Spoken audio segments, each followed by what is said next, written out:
So hello class, let's start the inorganic part of the same book. First book you are knowing there are two different parts now. First 5 chapters are physical chemistry and the rest of the chapters are actually inorganic.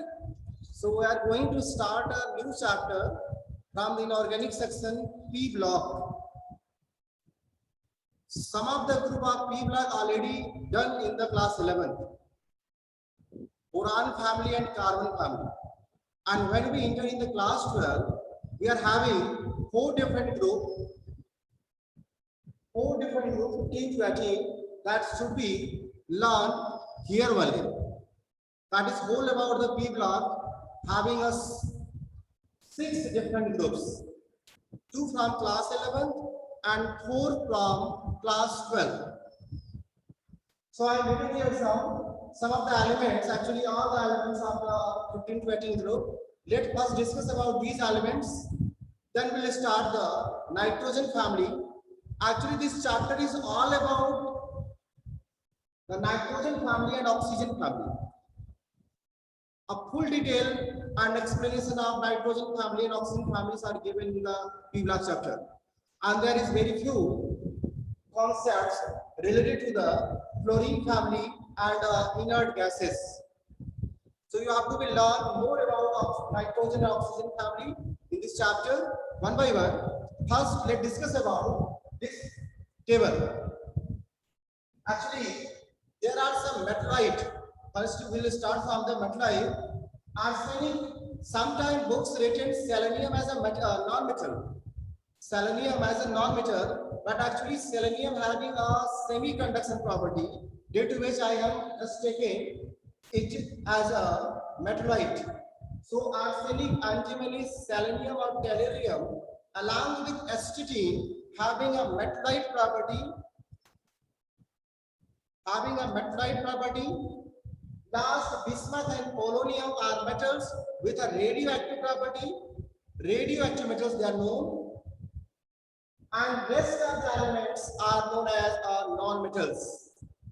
Rest of the elements are known as non-metals, in which the propati are called inert gases. There is one more element is there, that is called helium. One more element above the neon, that is helium. That is also an inert gas. These are all having inert gases. Radon having a radioactive inert gases. Astatine is also having some property of radioactivity. Nitrogen, oxygen, fluorine and chlorine. These are gaseous nonmetals. Bromine is a liquid nonmetal and iodine is a solid nonmetal. Phosphorus, sulfur is also a solid nonmetal. So on the basis of state, you can classify the periodic P block periodic table. There are some solid, some gaseous molecule elements, and the one element is liquid, that is called bromine. Second period element, nitrogen, oxygen, fluorine and neon. They are called representative elements, and on the behalf of them, the name of the group is known as nitrogen family, oxygen family, fluorine family and neon family. There are some different names, different common names according to their nature. Like they are also called halogens. And oxygen family also called chalcogens. These two names actually come after the property of making salt. Halogen having tendency to make a salt with a extremely active metal from the left side. And oxygen family having a property to make ores. That's why they are called chalcogens. They are inert because the reactivity of the group 18 family is a very less, except that xenon and radon. That's why they are actually called inert gases. Helium, neon, argon and krypton having a very least reactivity among all elements of the periodic table. Only xenon having some of the tendency to form a compounds with oxygen and chlorine are most electronegative elements in the periodic table. The other thing, these four groups is only contain the most reactive nonmetals, most electronegative element, most electron gain enthalpy element. All these properties actually having their value. You can see the chlorine having a most electron gain enthalpy among all elements in the periodic table. Chlorine is most electronegative. Phosphorus and chlorine are actually most reactive nonmetals, along with oxygen also, which is also very reactive. So let us start the nitrogen family first, and one by one we'll learn in a detail about other families. So nitrogen family, we'll start from there one. Nitrogen, phosphorus, arsenic, antimony, and bismuth.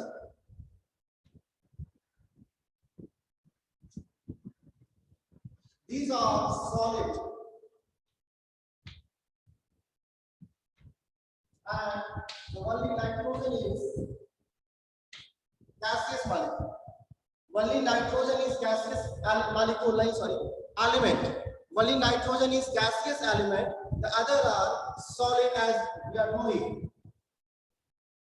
When we start from the nature of electronic configuration, when we start from the very beginning, the nature of electronic configuration, all the 15 elements having the last electronic configuration is NS2 and P3. NS2 and P3 means in the last cell they are having a 5 electron, and that's why a common oxidation number is 5 for elements. But nitrogen and last bismuth having a very low tendency to show a 5 electron in a participation. We have to be studied by nitrogen and bismuth having a low tendency to participate in the with a 5 electron. But first see, there are 5 valence electron at least in all elements in their outermost cell, NS2 and P3. But problem is from phosphorus to bismuth, they are having a D subcell.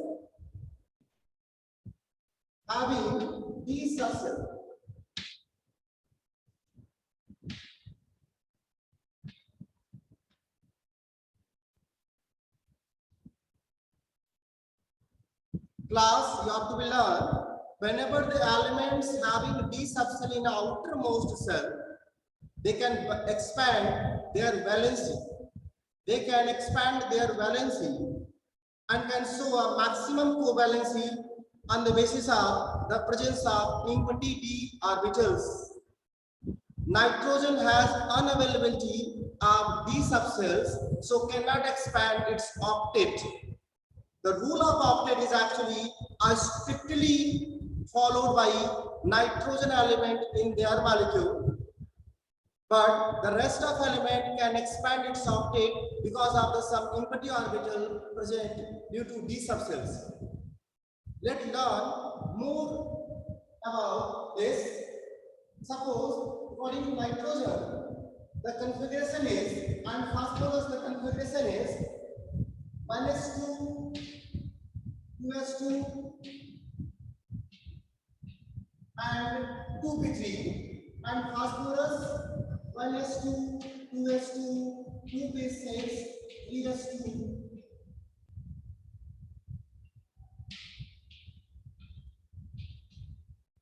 Look at the possibilities.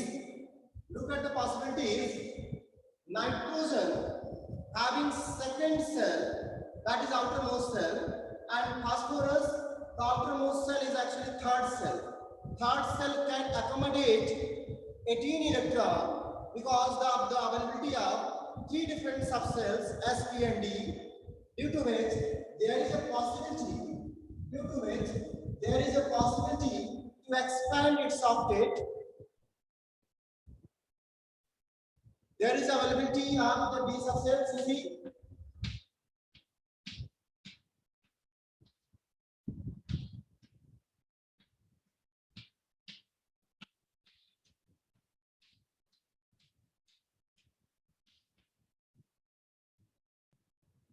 whenever the elements having a D subcell, they can expand their octet because the electron can excited to the D subcell, the empty orbitals, when gaining the energy from the outside.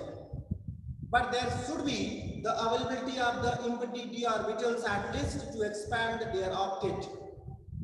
In the case of nitrogen, there are only 4 orbitals present. You can see now, only 4 orbitals present, 1 from S and 3 from P. So you can say that the nitrogen can only participate 4 orbitals in hybridization. 4 orbitals in hybridization. So maximum covalency. The maximum covalency of nitrogen will become only 4. Maximum covalency of nitrogen can be a 4 only. But in the case of phosphorus, and rest of the element below it, they can expand their octet. The 5 electron present in the outermost cell can accommodate 5 orbitals, 4 from S and P and 1 from D.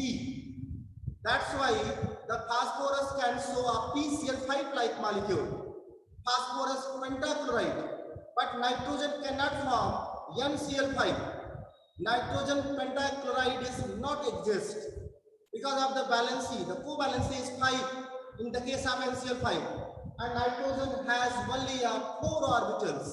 Nitrogen has only 4 orbitals, you can see. So on the basis of availability of the orbitals, we can actually explain why nitrogen cannot exceed covalency 4, but phosphorus can. Arsenic, antimony and bismuth also. But we have to learn why bismuth again not. Even bismuth having a d orbitals, but bismuth generally not showing covalency 5. We have to learn why not bismuth. Phosphorus, arsenic, antimony easily show their covalency plus 5, and nitrogen 4. But in the case of bismuth, there is a covalency restricted to only 2. So let's learn about that. Why? First, I'm again explaining this one. Nitrogen, phosphorus, on the basis of it, you can first explain the expansion of the octet. We have the availability of orbitals in the case of nitrogen and phosphorus. The d orbital having a important role to expand the octet of the different element in the different molecules. So phosphorus can easily show the covalency 5. We have to learn the oxidation number also. There is a minor difference between oxidation number and valency. Actually, oxidation number arises due to the charge appeared on the element in the molecule. But valency is actually based upon the participation of the orbitals in the hybridization. Valency depends upon the participation of the orbitals in the hybridization. Nitrogen has only 4 orbitals, so can only participate 4 orbitals in the hybridization. So maximum valency, covalency will be 4. In the case of phosphorus, it can be 5. But oxidation number of nitrogen in the sum of the element, sum of the molecule is actually plus 5. Sometimes board asked about why the oxidation number of nitrogen in N2O5, one of its molecules,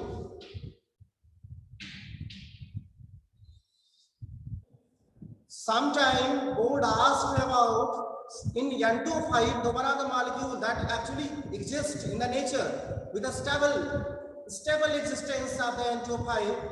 Here nitrogen having a +5 oxidation number. You can solve it. The oxidation number will be +5. But what is the covalency of nitrogen? What is the covalency of nitrogen? The covalency of nitrogen will be only again 4. The exceptional molecule we are having, generally in the molecule oxidation number and covalency are similar.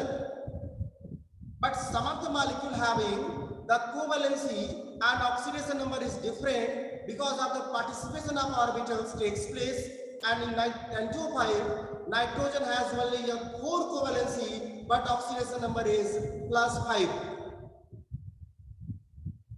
And it can be proved on the basis of its structure. On the basis of its structure, you can prove it why there is only a 4 covalency. The other thing, if we are actually we are going to study about the positive and negative oxidation number. This is all about the covalency, but let's learn about the positive and negative oxidation number of the different element present in the 15th group. So you can say the nitrogen is having a actually very high electronegativity generally. Only oxygen, fluorine, and in some case chlorine having more electronegativity than nitrogen. So except chlorine and nitrogen, except chlorine, oxygen and chlorine actually. Except fluorine, oxygen and chlorine, generally nitrogen showing a negative oxidation number of the rest of the periodic table elements. Nitrogen showing negative oxidation number with the rest of the periodic table except these 3 elements, and with these 3 elements nitrogen must be positive. Like NCl3, nitrogen is positive and chlorine is negative. Like nitrogen oxides, nitrogen is positive. And other elements of the group, they are having a more tendency to show the positive oxidation number because of low electronegativity. Because of low electronegativity. So you can say nitrogen can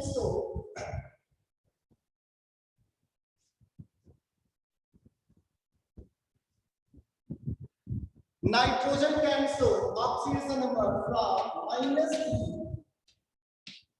to +5, -3 to +5.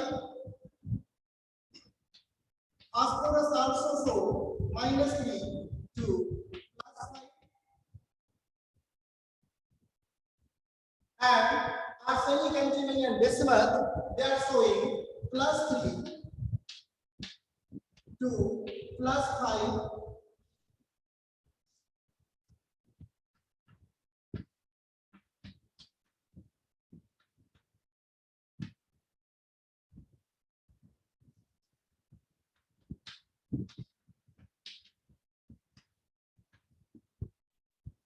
Class, one important thing that you have to be learned, that is what will be the stability of the oxidation number among the elements if they are showing a 2 different oxidation number.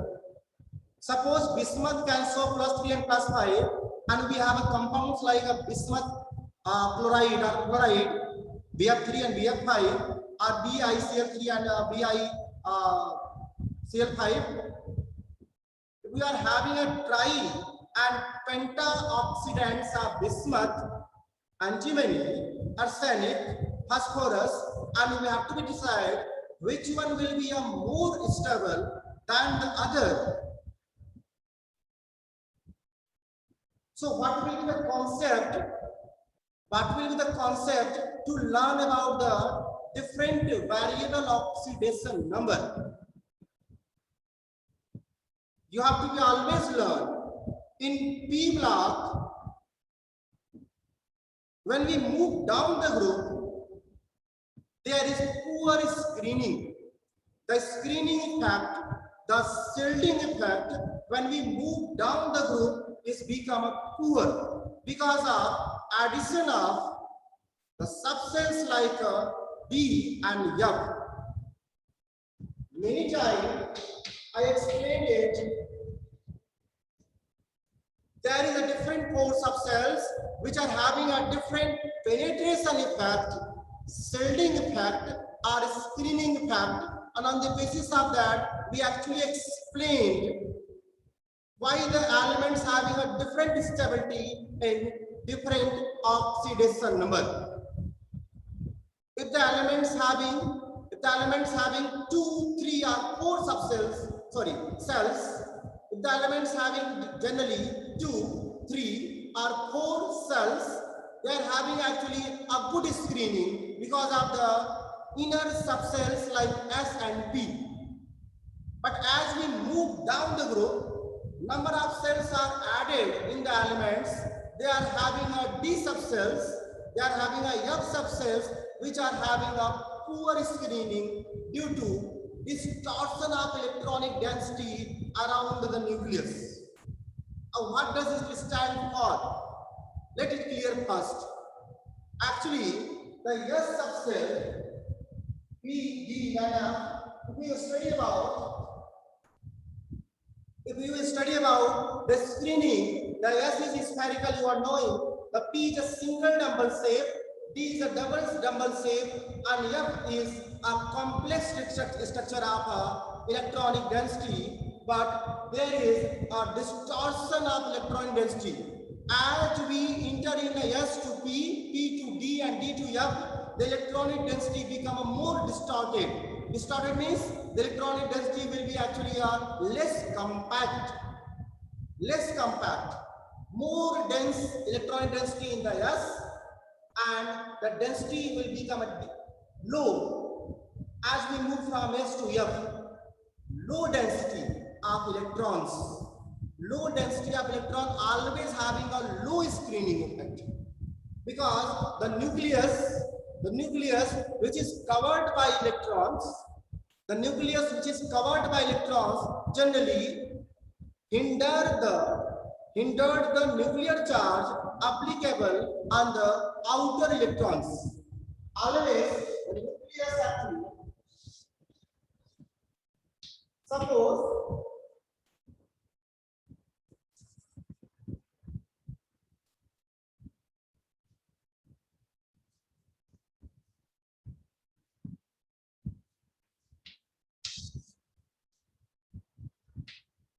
see it carefully.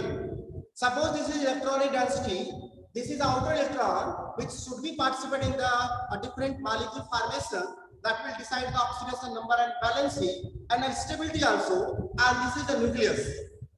Nucleus always tends to attract the electronic density from the outside, and that will decide the stability of the element in molecule and molecular stability.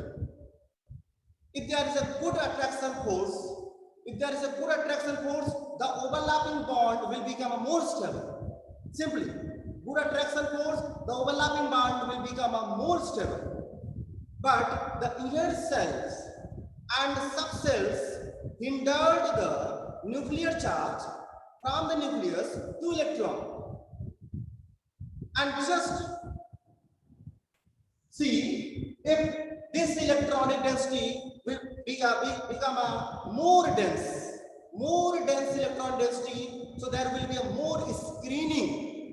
Low density, low screening. Simply, low density, low screening, that is called poor screening.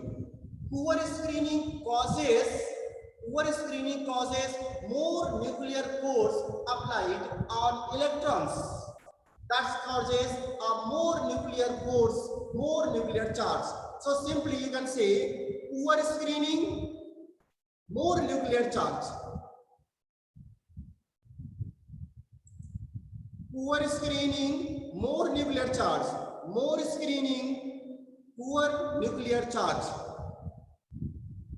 As we move down the group in the element and the group, due to the addition of D subcells and F subcell, the screening become poor because of the low density of electrons around the nucleus causes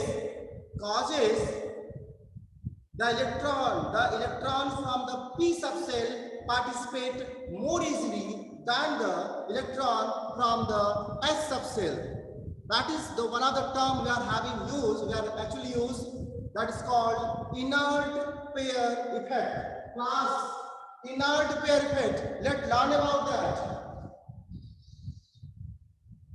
Antimony and bismuth having inert pair effect, due to which S electron is not participating more easily as P electron participating in the molecule formation, and due to which the lower oxidation number become more stable than a higher one. And to explain, to learn all these things, we have to learn penetration effect of S and PDF, screening effect of SPD and F, and inertness of the SPD and F. These three concepts will explain why the +3 oxidation number is more stable in antimony and bismuth than +5 as in phosphorus and arsenic. Simply the +5 is more stable, the +3 is more stable. I am just using one line only. To note down, I am just using only one line. As we move down the group, due to inert pair effect, lower oxidation number is more stable than higher oxidation number. Simply in a one line, except nitrogen, because nitrogen is not actually participant in all these four because of the unavailability of D subcells. Among phosphorus, arsenic, antimony and bismuth, the lower oxidation number moving down the group become more stable due to inert pair effect. So +5 will be more stable in phosphorus arsenic, +3 will be more stable in antimony bismuth. And this is the reason why bismuth trichloride is more stable than bismuth pentachloride. And phosphorus pentachloride is more stable than phosphorus trichloride. Plus, if you are knowing the concept, you can actually relate all these things with the stability, with the oxidizing power, and different reaction, how they actually perform with the different molecules. I'm just going to explain inert pair effect one more time. Let's see. We are having S electron, S2, nucleus, P3, nucleus. Okay, fine. This is the possibility, S2 electron and P3 electron. Look at the possibility of the charge distribution. There are 5 electrons in the outermost shell, in which 2 electrons is spherically moved around the nucleus. So the charge applied by nucleus is symmetrically more strong on S electron. The S electron having a symmetrically distribution on the electronic density, due to which there will be more nuclear charge on S electron, more nuclear charge.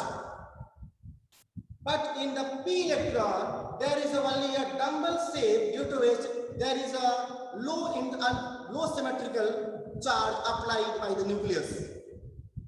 Of course, S electron is spherical, receive more charge from the nucleus than P electron. So P electron can participate more easily than S. And to participate S electron, there should be required more energy. Whenever there is a requirement of more energy in the molecule formation, the stability decreases. And due to which the P3 easily participate and show +3 oxidation number. And when H2 electron will participate, the +5 oxidation number will become a less stable. But this is only applicable in the case of the lower period elements like antimony and bismuth. Because we move down the group, there is a poor screening that will actually differ. That will make a difference, large difference between a charge density appeared in S and in P. One more thing you have to know, the penetration effect, penetration means the movement of charge towards nucleus. The movement of charge towards nucleus, that is called penetration effect, is also more in S electrons than P, than D, than F. Increasing order of penetration, screening effect also increases, same direction. So S electrons show inertness, S2 electrons show inertness due to high penetration, due to high nuclear charge. When we move down the group, this is all about the vision. So in this lecture, I'm concluding here only. I'm just going to tell about only some basics concept of the first 15th group, first group of the second P block second part in the class 12. I know some of the concept is not clearly learned, clearly explained about the penetration, screening, inertness. But without knowing these three concepts, it will be not easy to learn the stability, all about the learn. Otherwise, you are going to just so tomorrow we'll discuss more about the same topic, the 15th group, oxidation number, valency, stability, reactivity, oxidizing behavior, reducing behavior. All these things actually depend upon this stability condition. So we'll discuss about in the next lecture this about. Okay, thank you.